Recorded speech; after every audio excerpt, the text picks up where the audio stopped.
figure out what current problems are your buyers going through in this state.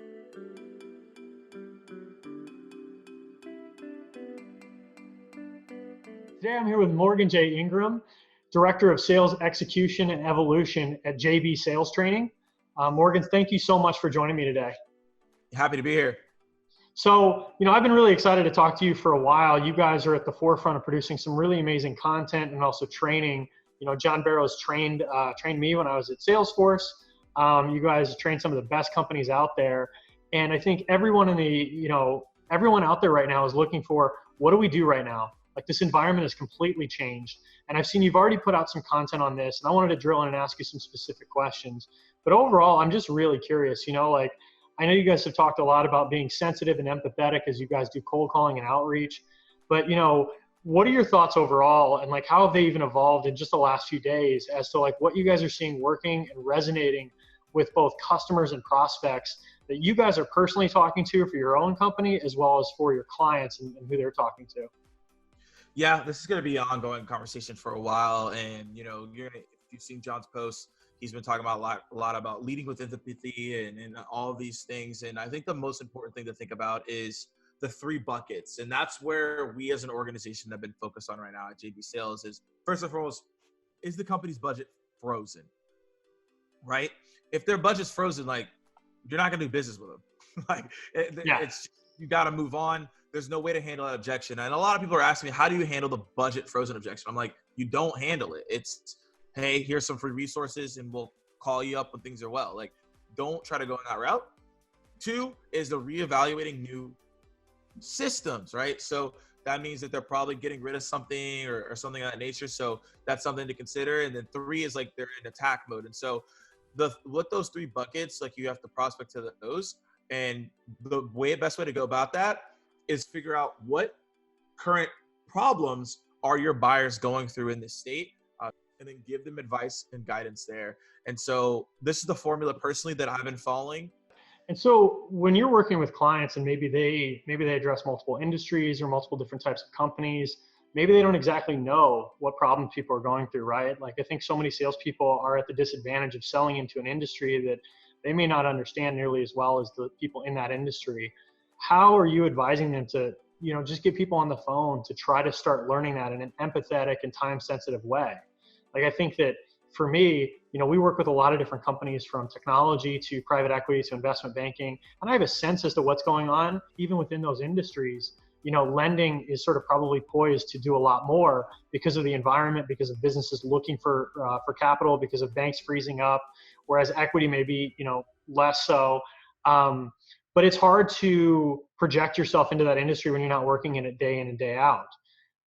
How do you help your clients tackle this challenge and find ways to get time in front of their prospective clients to understand a little bit more about what's going on so that they can then refine that message? That's where you need to go talk to the clients you already have, right? You don't want to talk to the prospects and ask them those questions because it might be too late. This is where you got to ask the current clients that you've worked with. These are people that you've had meetings with in the past and be like, hey, what's going on? That's what I'm currently doing. I'm running it by other leaders that I have worked with in the past, people that are friends, peers. And I'm like, hey, as a sales leader, what are you going through? Because that's what I'm selling to. And now I know what messaging to send out to the marketplace right now. And so now I'm going to spend the weekend, refine my own messaging and attack it on Monday. That's what's happening right now. Weekly, it's changing, right? So you have to be on top of that. Otherwise you're going to get left behind. And so go to your customers, have customer panels, so where they're talking about their current problems, and use that as part of your messaging moving forward. I love that. I think that makes so much sense. What are you guys seeing in terms of actual results, in terms of response rates, connection rates, et cetera? I have to imagine they're down. And at the same time, I imagine there are probably a lot of organizations assuming, maybe without even thinking about it actively, that those are all going to zero. And I'm sure you're going to say that they're not. What are you guys seeing across your customers in terms of those numbers? Not, with specifics, but just overall, are they cut in half? Are they cut in a third? Are people still making progress by just working harder? What are you seeing? So this is where we all have to take a step back and think. So right now, Zoom, they're killing it. Of course. right? Of course. Like they're destroying it, right? Slack, they're still doing well. Twilio, they're still doing well. Okta, they're still doing well. They have offerings that go on an uptick during this. There's I forgot what exact product it was. They have they're a virtual whiteboard product, and they have seen an increase of over 100% in their inbounds. So the reason I'm telling you all this right now is because whether I say decrease, increase, or neutral, it all depends on the company before I even give you an answer. Of course. Now, let's dive deeper. Right now, I've been working with a couple people, and I have a list of all the industries that are seeing increase during this time. So that's online gaming, that's healthcare to some degree, right? That's cybersecurity, that's all these different industries that are increasing right now. E-commerce, right? These are the industries that are currently increasing because of the current climate.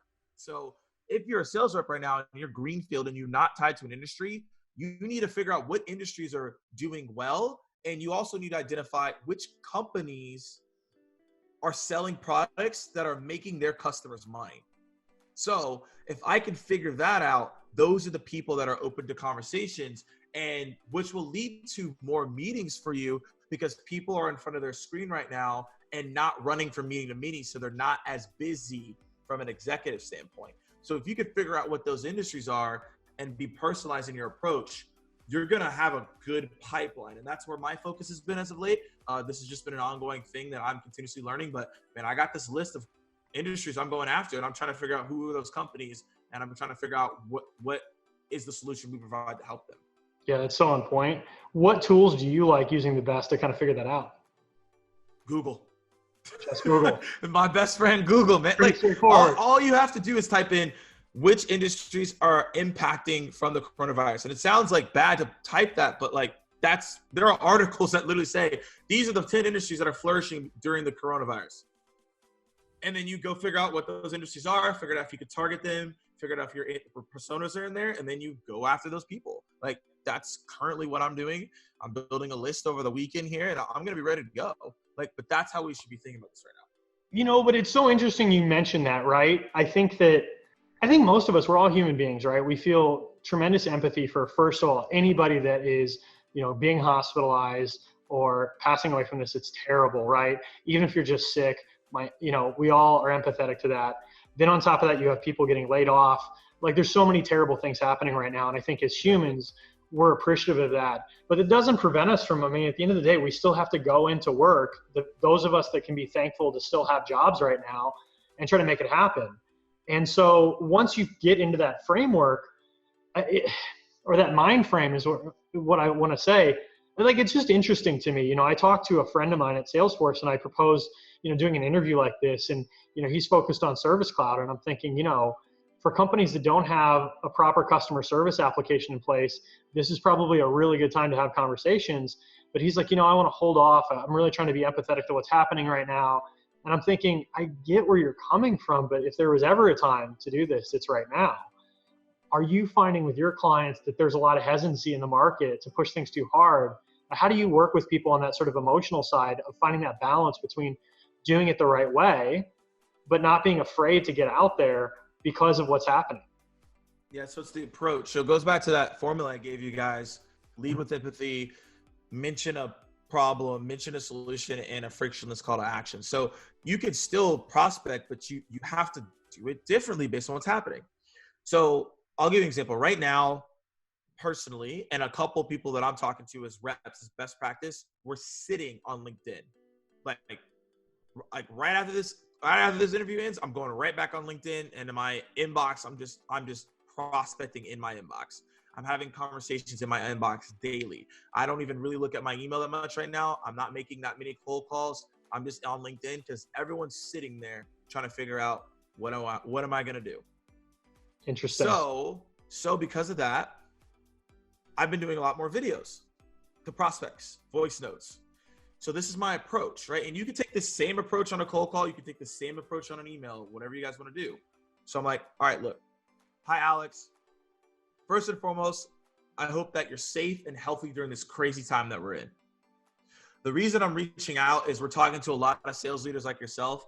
And one problem that they're currently facing is their team isn't as motivated and inspired as they were because they moved to this new work from home environment. So how we're solving that right now is we have a virtual training that keeps teams motivated and inspired to move forward with tools that we train them on to still convert top of the funnel activities by being creative and innovative. So if that's any relevance to you at all and that's impactful and you want to hear more, you can reply back to this video that I made. If not, it's completely fine. I'll send you some free resources if your budget has been frozen. Right? So you just notice all the stuff I did there. I like that. I'm empathetic to you. I'm like, hey, look, I hope you're good, right? I'm not going to ignore the situation. But I do know there's a problem because I've done my research. This is what we're doing to help right now. If you want to chat and you're good to go, that means that you have some type of budget. If not, if your budget's frozen, that's cool too. I have some free resources. So really it's a win-win. Like if your budget's frozen, I'm gonna send you some free resources and then you're gonna remember me giving you those free resources because people are gonna remember how you're treating them during this time. And yeah, also if you wanna meet, cool, we can meet and I got a solution for you. That's how I go about it if you can help. Yeah, absolutely. I was just doing another one of these interviews, with an expert in marketing. He was just talking about how many free resources organizations are offering right now. Yeah. And it is a nice way to be empathetic and also take advantage of the fact that there are a lot of people that have more free time than they would otherwise. I think a lot of people are getting their fill of Netflix and they're looking like, how do I make improvements? These free courses, these opportunities to grow in your skill set in your career, whether you are a frontline salesperson, a VP of sales, what have you. I think everybody's looking like, how do I upskill, right? So taking this a step back, I know that you guys are really, really good at cold calling. But, if we take conferences, for example, those are off the table. Any time or money that you had budgeted to conferences is not happening right now. Yeah. So when you take a step back and you look at the holistic sales and marketing process, what's your guys' viewpoint on that? And how are you coaching clients? Are they pouring more time and energy into cold calling, into building out these free resources? Like what are you guys doing internally and what are you doing with your clients in that regard? It's been interesting. Like some people are not prospecting at all.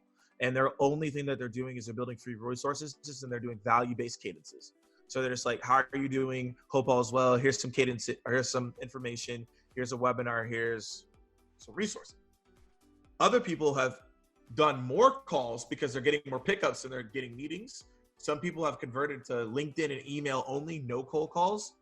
It's just been different on each client. Like I've been talking to a lot of clients and I've just been checking in on them and every answer has been different. So it really depends on your model, on how you're going about it and also your personas and what do you offer, right? Do you even have a remote offering? Or is someone in the background making a remote offering? Like those are things to consider. But I've seen a lot of people lean on we're not going to prospect this month, but we're going to give free value.